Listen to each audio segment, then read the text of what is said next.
Hello વિદ્યાર્થી મિત્રો, જો વિડીયો ઝાંખો દેખાતો હોય તો સેટિંગમાં જઈને ક્વોલિટીમાં જઈને હાયર પિક્ચર ક્વોલિટી અથવા 720 પિક્સલ ઉપર ક્લિક કરી નાખવાનું, એટલે તમારો વિડીયો એકદમ ક્લીન દેખાશે. હેલો વિદ્યાર્થી મિત્રો, welcome to YouTube channel D solution. આજે આપણે જોવાનું છે ધોરણ 6માં વિજ્ઞાનની આઈડિયલ સ્વાધ્યાય પોથીમાં સત્ર 1નો ત્રીજો પાઠ છે, પદાર્થનું અલગીકરણ. એ જોવાનું છે. વિડીયો ગમે તો લાઈક કરજો, શેર કરજો, કોમેન્ટ કરજો અને બીજા વિદ્યાર્થી મિત્રો સુધી પણ શેર કરજો. વોટ્સઅપ દ્વારા પણ તમે શેર કરી શકો, એટલે જેથી કરીને બીજા વિદ્યાર્થીઓ પણ ભણી શકે. ચાલો તો હવે આપણે પાઠની શરૂઆત કરીએ. ચાલો, પાઠનું નામ છે પદાર્થોનું અલગીકરણ. ચાલો, એમાં સૌથી પહેલાં આવે છે 1-2 વાક્યના ઉત્તર. ચાલો, MCQ પણ આવશે, વિકલ્પ પણ આવશે, એ આના પછી આવશે, એટલે ખોટી ચિંતા કરતા નહીં કે સર અમારી સ્વાધ્યાય પોથીમાં તો પહેલાં વિકલ્પ આપ્યા છે. બરાબર છે. ચાલો, તો સૌથી પહેલાં આપણે જોઈ લઈએ 1-2 વાક્યના ઉત્તર. ચાલો, એમાં પહેલો પ્રશ્ન છે કે માખણ મેળવવા માટે દહીંને શું કરવામાં આવે છે? તો કે માખણ મેળવવા માટે દહીંને વલોણા વડે વલવવામાં આવે છે. પહેલાંના સમયમાં શું હતું? વલણું હતું. અત્યારે હવે બ્લેન્ડર ને એવા બધા મશીન આવી ગયા છે. બરાબર છે. પછી બીજું છે, પ્રવાહી અને વાયુ ઘટકોમાંથી બનતા એક મિશ્રણનું ઉદાહરણ આપો. તો કે સોડા વોટર એ પ્રવાહી અને વાયુ ઘટકોમાંથી બનતા મિશ્રણનું એક ઉદાહરણ છે. પછી ત્રીજું છે, કેવા પદાર્થોને એકબીજાથી જુદા પાડી શકાય? તો કે રંગ છે, કદ છે, આકાર, ઘનતા છે, એટલે કે એનું કદ હોય, આખું જે જગ્યા રોકતું હોય. બરાબર છે. દ્રાવ્યતા છે, જેવા ગુણધર્મો દ્વારા અલગ હોય છે તેવા ઘટકોને મિશ્રણમાંથી દરેક ઘટકને એકબીજાથી જુદા પાડી શકાય છે. પછી આગળ આવે છે ચોથો પ્રશ્ન કે રોજિંદા જીવનમાં વીણવાની પદ્ધતિનો ઉપયોગ થતો હોય તેવા 3 ઉદાહરણ આપો. તો ચાલો, તો વીણવાની કઈ પદ્ધતિ હોય? એમાં પહેલી છે ઘઉં, કાંકરા, ફોતરાના મિશ્રણમાંથી બિનજરૂરી ઘટકો દૂર કરવા. પછી ચોખામાંથી કાંકરા દૂર કરો. પછી અનાજ, કઠોળ કે દાળમાંથી કાંકરા દૂર કરવા. પછી આગળ આવે છે પાંચમું, ઘન પદાર્થોના મિશ્રણમાંથી બિનજરૂરી ઘટકો વીણવાની પદ્ધતિ વડે સરળતાથી છૂટા પાડી શકાય તે માટે છૂટા પાડવાના ઘટકો કેવા હોવા જોઈએ? એટલે કે ઘન એટલે કે સોલિડ, એકદમ કઠણ હોય. પદાર્થમાંથી બિનજરૂરી ઘટકો વીણવા હોય તો એના માટે કેવા ઘટકો હોવા જોઈએ? તો કે છૂટા પાડવાના ઘટકો કેવા જોઈએ? તો કે રંગ, આકાર અને કદમાં એકબીજાથી કેવા હોવા જોઈએ? અલગ અલગ હોવા જોઈએ. જો સરખા હોય તો આપણે અલગ કરી શકીએ નહીં. અને દરેક ઘટક નરી આંખે સ્પષ્ટ રીતે જોઈ શકવા જોઈએ અને હાથથી પકડી શકાય તેવા હોવા જોઈએ. પછી આગળ આવે છે કે ડુંડામાંથી દાણાને કેવી રીતે અલગ કરવામાં આવે છે? તો કે ડુંડાને લણી લો, પછી તડકામાં સૂકવવામાં આવે છે. ત્યારબાદ ડુંડાને જોડવામાં આવે, જેથી દાણા શું થાય? તો કે છૂટા પડે. ક્યારેક બળદ વડે છડવામાં પણ આવે છે. હવે થ્રેસર એટલે કે હાલના સમયમાં હલર આવી ગયા છે, એના વડે પણ એકસાથે મોટા જથ્થામાંથી ડુંડામાંથી દાણા છૂટા પાડી શકાય છે. પછી સાતમું છે, ચણામાંથી ફોતરા અલગ કરવા માટે કઈ પદ્ધતિ વપરાય છે? તો કે ચણા ભારે અને ફોતરા હલકા હોવાથી ઉપણવાની, એટલે કે પવનમાં ઉપડું લઈને એમાં કરો એટલે ફોતરા શું થઈ જાય? અલગ પડી જાય.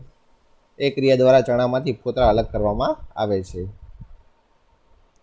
પછી આઠમું છે, રોજિંદા જીવનમાં ઉપણવાની પદ્ધતિનો ઉપયોગ થતો હોય તેવા 3 ઉદાહરણ આપો. તો કે સિંગદાણાને શેકીને તેના ફોતરા દૂર કરો, ચણાના છોડવા દૂર કરો, પછી અનાજ છે, જીરું છે, વરિયાળી છે વગેરેમાંથી હલકો કચરો દૂર કરવાની ઉપણવાની પદ્ધતિનો ઉપયોગ થાય છે. પછી 9મું છે, રસોઈ કરતાં પહેલાં કઠોળમાંથી ફોતરા તથા રજકણોને તમે કઈ પદ્ધતિથી દૂર કરશો? તો કે રસોઈ કરતાં પહેલાં કઠોળમાંથી ફોતરા અથવા રજકણોને ઉપણવાની ક્રિયાથી અલગ કરશું.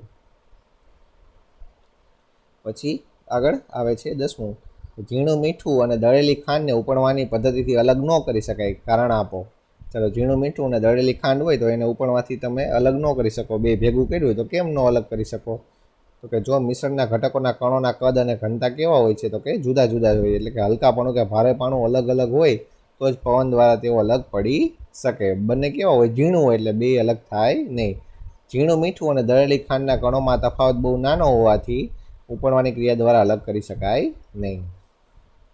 બહુ જાજો ફેર હોતો નથી એટલા માટે.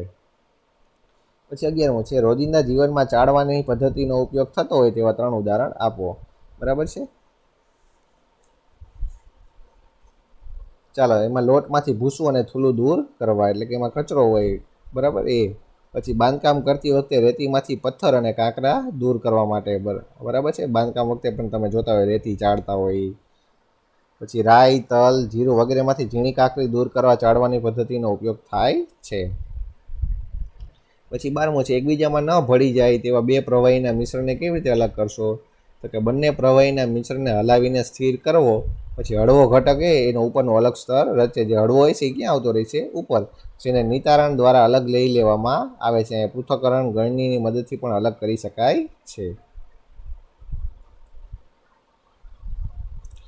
ચાલો પછી આગળ આવે છે 13મું. રોજિંદા જીવનમાં ગાળણ પદ્ધતિ કઈ રીતે ઉપયોગમાં લેવાય છે? તો કે ગાળણ પદ્ધતિ ગાળો છો તમે કઈ જગ્યાએ? તો કે આપણે ઘરે પીવાનું પાણી ગાળીએ છીએ, બરાબર છે. પછી ચા પીવી હોય તો ચાને પણ ગાળીએ છીએ, દૂધને પણ ગરમ કરીને ગાળીએ છીએ. એ બધી આમાં તમારે લખવાની છે. ચાલો કઈ આવશે? તો કે ચામાંથી ચાની પત્તી દૂર કરવા. પછી શાકભાજી ફળોના રસમાંથી બીજ અને રેસા દૂર કરવા. પછી માખણ તાવો, પછી પ્રવાહી સ્વરૂપે ઘીને છૂટું પાડવામાં. પછી પીવાના પાણીને ગાળવા માટે રોજિંદા જીવનમાં ગાળણ પદ્ધતિનો ઉપયોગ થાય છે. પછી 14મું છે ઘઉંના લોટમાં મિશ્ર થયેલું બુરું ખાંડને અલગ કરવી શક્ય છે? અને જો હા તો તમે કઈ રીતે કરી શકો? ચાલો ઘઉંના લોટમાંથી તમે ખાંડને તમે અલગ કરી શકો? તો કે ના. તો કે બંને કણો, રંગ અને કદ વજનમાં સરખા હોવાથી તેમનું અલગીકરણ થઈ શકે નહીં. એટલે કે તમે એને અલગ કરી શકો નહીં.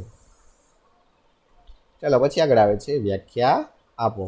ચાલો એમાં પેલું આવે છે છડવું. છડવું એટલે શું? તો કે ડુંડા કે કણસલામાંથી દાણાને અલગ કરવાની રીતને શું કહેવાય? છડવું એટલે કે થ્રેસિંગ કહેવાય છે.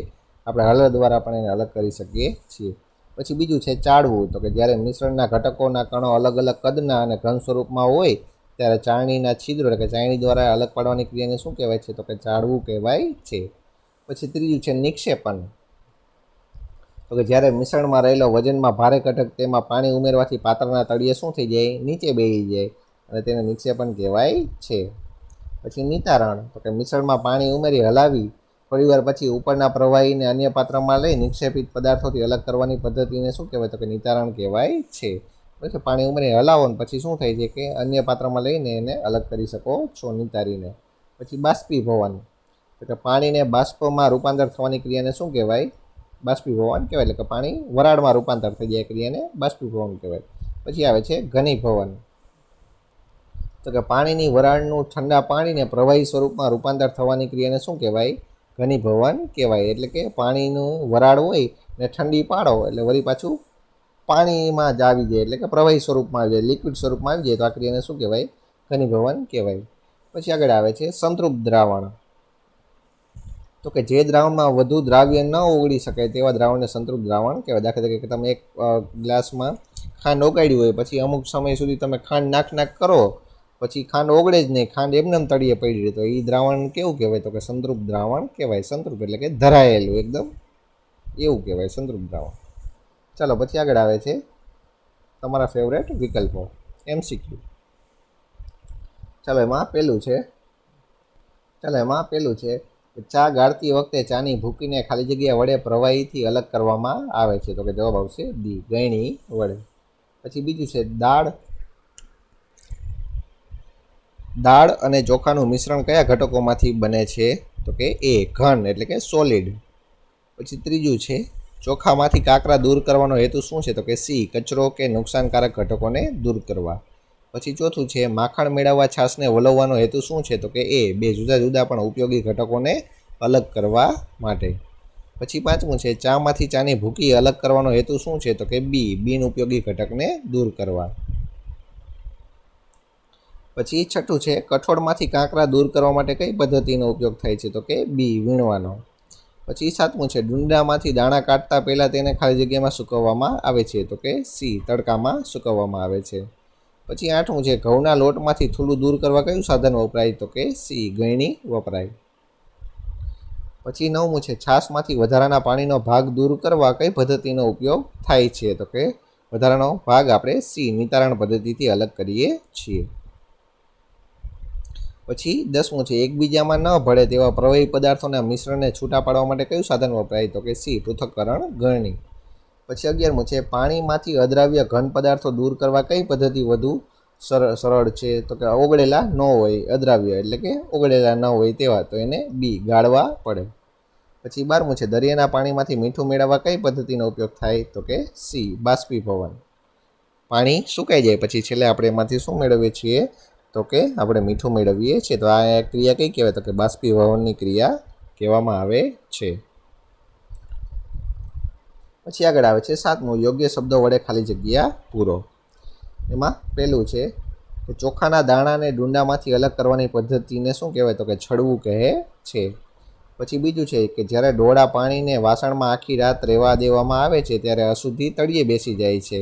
હવે ચોખ્ખું પાણી પછી ઉપરથી કાઢી લો છો અને આ ઉદાહરણમાં અલગીકરણની કઈ પદ્ધતિ વપરાય છે? તો કે નિતારણ પદ્ધતિ ઉપયોગમાં લેવાય છે. પછી ત્રીજું છે કે જ્યારે ગરમ કરીને ઠંડા કરેલા દૂધને કાપડના ટુકડા પર રેડવામાં આવે છે ત્યારે કાપડના ટુકડા પર મલાઈ રહી જાય છે. હવે મલાઈથી દૂધને અલગ કરવાની આ રીતને શું કહેવાય? તો કે ગાળણ કહેવાય છે.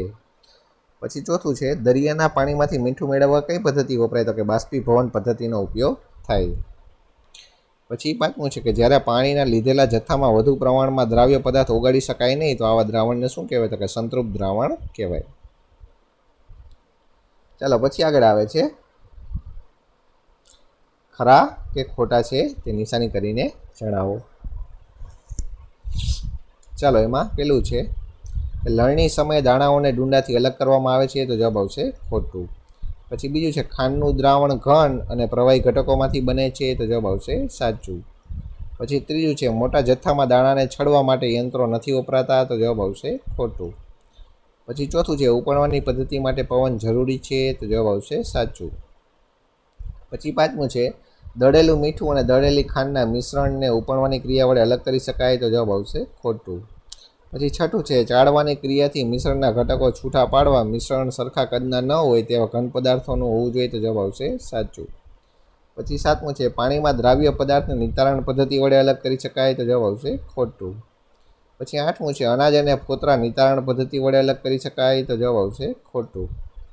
પછી 9મું છે સિંગતેલ અને પાણીના મિશ્રણને અલગ કરવા પૃથ્થકરણ ગળણી વપરાય. તો જવાબ આવશે સાચું. પછી 10મું છે પાણી અને દૂધના મિશ્રણને ગાળણ વડે અલગ કરવામાં આવે છે. તો જવાબ આવશે ખોટું. પછી 11મું છે ચામાંથી ગાળણ વડે ખાંડ અલગ કરી શકાય. તો જવાબ આવશે ખોટું. પછી 12મું છે પ્રવાહીમાં ઓગળેલા ઘન પદાર્થોને છૂટા પાડવા બાષ્પીભવન પદ્ધતિ વપરાય. તો જવાબ આવશે સાચું. ચાલો પછી આગળ આવે છે જોડકા જોડો. એમાં તમારે વિભાગ અને બ સાથે જોડવાનો છે.